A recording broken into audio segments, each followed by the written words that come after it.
થાનગઢના નળખંભામાં DC Makwana સાહેબની બાદનજર પહોંચી થાનગઢમાં ભૂમાફિયાના ખુલ્યા નામ.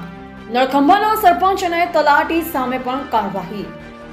થાનગઢમાં નાયબ કલેક્ટર ચોટીલા એચ.ટી. મકવાણા નાઓએ અને તેમની ટીમ દ્વારા થાનગઢ તાલુકાના નળખંભા ગામના સર્વે નંબર 104-151 વાળી જમીનમાં આકસ્મિક તપાસણી કરતા તદ્દન ગેરકાયદેસર કોલસાના 4 કુવા ઉપર કોલસાનું ખનન, સંગ્રહ, વાહન વેચાણ કરવામાં આવતું હોવાનું ધ્યાને આવતા આ મુજબના વાહનોને ઝડપી પાડવામાં આવ્યા. ત્યારે રેડ કરતા જપ્ત કરવામાં આવેલ વાહન પૈકી 2 tractor, 1 generator machine, 2 compressor machine, 1 bike, 30 નંગ નાઇટિંગ સુપર પાવર વિસ્ફોટક, 500 metre electric wire, 300 metre electric cable, 3 ચરખી આ તમામ મળી કુલ રૂપિયા 16,71,000નો મુદ્દામાલ જપ્ત કરી મામલતદાર કચેરી ચોટીલા ખાતે ખસેડવામાં આવ્યો હતો.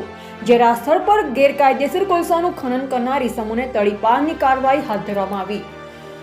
ધીરુભાઈ તેજાભાઈ કોળી રહે ખાખરાથળ તાલુકો થાનગઢ, રામાભાઈ તેજાભાઈ કોળી રહે ખાખરાથળ તાલુકો થાનગઢ, વિહાભાઈ જગાભાઈ ગિયર રહે ખાખરાથળ તાલુકો થાનગઢ, ગબરુભાઈ જગાભાઈ ગિયર રહે ખાખરાથળ તાલુકો થાનગઢ, મનુભાઈ જગાભાઈ ગિયર રહે ખાખરાથળ તાલુકો થાનગઢ, દીપકભાઈ સનીભાઈ દરબાર રહે ખાખરાથળ તાલુકો થાનગઢ, હરેશભાઈ લગાભાઈ બારૈયા રહે નાળિયેરી રાણીપાડ તાલુકો મૂડી, જગાભાઈ કાળુભાઈ બાવળિયા રહે નાળિયેરી રાણીપાડ તાલુકો મૂડી.